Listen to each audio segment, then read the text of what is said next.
네, 쌀쌀한 날씨가 이어지는 요즘 이 지속적인 재채기와 콧물이 흐르는 증상이 계속된다면 알러지성 비염을 의심해 보셔야겠습니다. 네, 한방에서는 비염의 치료를 폐의 면역력을 키우는 것에서 시작된다고 합니다. 오늘 건강365에서 확인해 보시죠. 각종 유해물질과 바이러스로 인해서 비염 환자 수가 날로 급증하고 있습니다. 최근 건강보험평가원의 자료에 따르면 6년 동안 알레르기성 비염 환자 수가 무려 57.7%나 급증했다고 합니다. 네, 아침에 일어나면은 이제 보통 정상인들도 코가 한쪽이 막히는데 저 같은 경우는 두 쪽 다 막혀가지고 이제 숨을 코로 못 쉬고 입으로 숨 쉬다 보니까 항상 이제 칼칼한 느낌이 들어서 그런 불편이 좀 있었고, 그리고 하루 종일 콧물과 그리고 이렇게 비염이 있는 사람들은 이제 기관지까지 좋지 않기 때문에 제가 원하지 않는 재채기가 나와서 이제 공기가 바뀐다든지 외부에서 안으로 들어간다든지 이런 식이 되면은 많이 이제 재채기가 나와서 그런 불편함 때문에 이제 병을 찾게 되었습니다.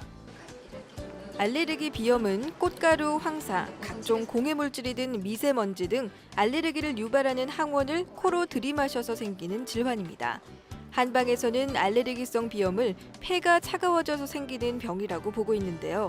외부 공기를 받아들이는 폐가 손상을 입어서 조그마한 자극에도 민감하게 반응하게 되는 것입니다. 예, 요즘 알레르기 비염 환자분들께서 날씨가 많이 추워지니까 증상도 심해져서 또 혹시 신종플루와 연관이 있지 않나 하고 걱정들을 많이 하시는데요. 알레르기 비염의 주된 증상은 콧물, 코막힘, 재채기 또는 코 가려움과 눈 가려움, 충혈 등의 증상이 있습니다. 하지만 신종플루는 이와 달리 37.8도 이상의 급격한 고열과 심한 두통, 몸살, 오한 등 그 전신의 증상이 나타나는 것이 알레르기 비염과 다르다 하겠습니다. 알레르기성 비염은 성인보다는 소아, 여아보다는 남아가 발병률이 높으며 우리나라 인구의 10에서 25%가 가지고 있을 정도로 흔한 질환입니다. 특히 비염이 있는 소아 청소년들의 경우 천식이나 아토피 같은 알레르기 질환이 동반될 가능성이 30%나 높다는 연구 결과도 보고되고 있습니다. 따라서 알레르기성 비염은 발병 초기에 꾸준히 인내심을 갖고 치료하는 것이 무엇보다 중요합니다. 일반적으로 알레르기 비염은 콧물, 코막힘, 재채기에 코 중심으로 나타나는 증상이다 보니까 코만을 치료하지 않나 하고 생각하시는 분들이 많으신데요.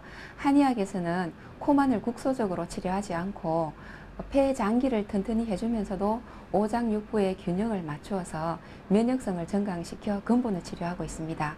민감해져 있는 비강 점막에 직접적으로 한약재를 도포하여서 점막을 안정시키고 또 침과 뜸으로 폐 경락을 자극하면서 한약을 복용하여 코와 폐를 따뜻하게 하고 몸 전체의 기능을 활성화시킵니다. 알레르기성 비염은 일단 원인 제거가 우선입니다. 음식물이나 호흡을 통해서 접할 수 있는 원인을 미리 파악해서 접촉하지 않도록 주의를 기울여야 합니다. 또 외출 후에는 손을 깨끗이 씻고 증상이 심할 때는 코 속 점막이나 구강 점막을 생리식염수로 씻어주는 것도 도움이 되겠습니다. 예, 알레르기 비염은 생활 습관이 잘못되어 나타나는 생활 습관병이라 할 수 있습니다. 그래서 일상생활에서는 음식을 특별히 좀 조심을 하셔야겠는데요.